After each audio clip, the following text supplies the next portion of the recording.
шашатын сәуле боп жүреді мен үшін әуре барасың жанасың. Бір күні дайректін ашып қарасам, сторисіма бір реакция тұр. Мен оған реакция жібердім. Одан кейін ол маған жаза бастады. Былай қарайым, что-то мен бір болашақ жарыма ұқсайтын сияқты. Опа дедім. Жаздым, бірден алдында жаздым. Номерімді сұрады, бірақ номерімді берген жоқпын енді. 2 күн бойы, 3 күн бойы номерін берген жоқ, жақындатқан жоқ. Кейін номерімді тауып, звондап тұр. Содан бастап сөйлесіп кеттік. Осылайша күнделікті. Күлкіңді ғажайып ағылған, дем арасында мен сағынған дарашың жанасың.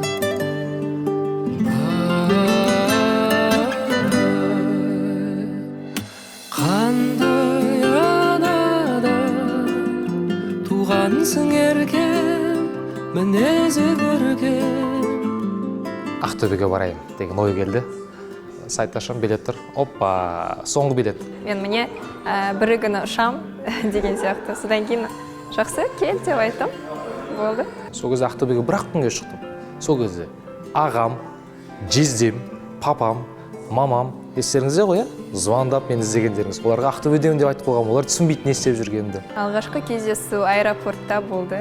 Мен күтіп алуға бардым. Бірінші болып шықты, очкида. Басында бүйтіп қасынан өтіп бара жатыр. Екеуміз бір-біріміз осыма деген сияқты тұрып қалдық. Содан кейін әйтеуір танысып кеттік сол жерде. Негізі Ақтөбеде өзі бір-ақ күн болдым ғой. Сол бір күн полный есімде, 24 сағаты. Қай уақытта не істеп, не қойған, не ішіп, не жегеннің барлығы есімде болды. Бірінші күні өзінің отбасы туралы айта бастады. Өмірге деген күнделікті сөйлесіп жүрген кезде болашаққа деген жоспарларын айта бастады. Осы жасқа келгендегі ең дұрыс қабылдаған шешімдердің бірі болды ғой. Жай ғана бір ғана рюкзагымды алып Ақтөбеге бара салдым.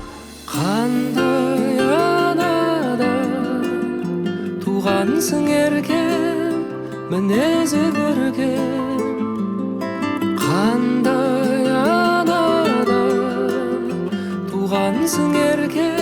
Ақтөбеге сен үшін деп келіп тұрғанда барлық көңіл саған емес, қаладағы әртүрлі ғимараттарға көңіл бөліп, соларды қарап келе жатырды. Ақтөбеде өзім бірінші рет болдым да, сосын жан-жағыма қарап, қала қарап, сөйтіп басқа зат ойлап кеткенмін ғой. Қыз жайына қалғам. Мен ренжігем, енді барлық көңілі неге менде емес, жан-жақта деп кішігірім бүйтіп ішімде болғанда, бірақ оған айтқан жоқпын. Ойларға мазасы шағылған, алысқа кеткенде жаныңнан тасыдым ғашығым. Ең сұлу сезімдерден әр алған, менің үшін жан едің жаралған, сүйіктім балшырым.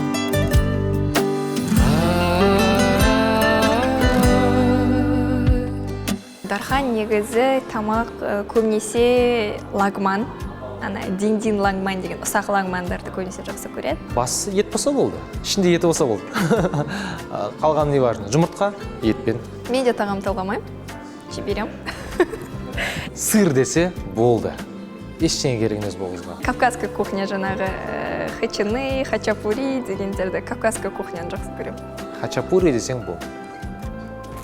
Сен кімсің, Дархансың ба деп танымай кетеді. Алдында хачапури болса. Қандай анадан туғансың еркем, мінезі көркем. Қандай анадан туғансың еркем, мінезі көркем. Маған айтойся дейтін да. Сіздің айтатын не ол, айтпашы олай деп айтатын да, себебі мүлдем осы ондай атпен атамағаннан кейін бір түрлі естілетін.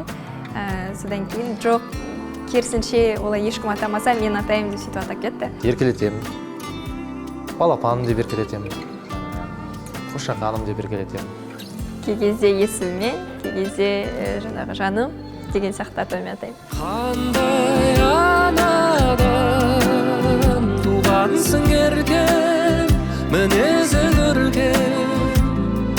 Қандай анадан туғансың еркем, мінезі көркем.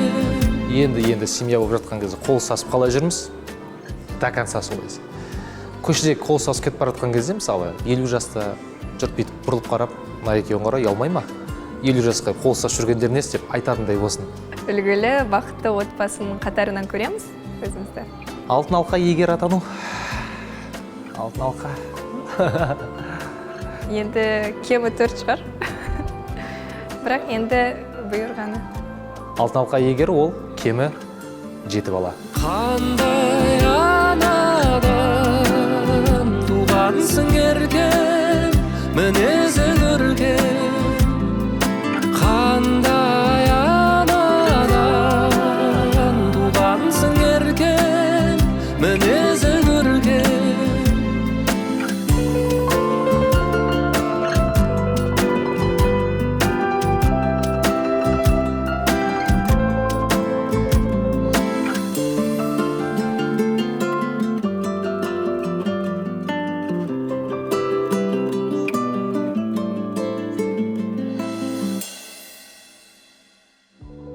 Осымен бар ғой, Астанада қысты күні үйленетін адамдарды түсінбейтінмін бар ғой, ешқашан. Сырттарынан прикол ұстайтынмын. Не болды сендерге? Ар жағында 2 айдан кейін болды ғой, көктем келеді, сәл шыдасыңдаршы деп. Бірақ никогда не говори никогда. Болып қалды енді. Ай өтпейсіздер.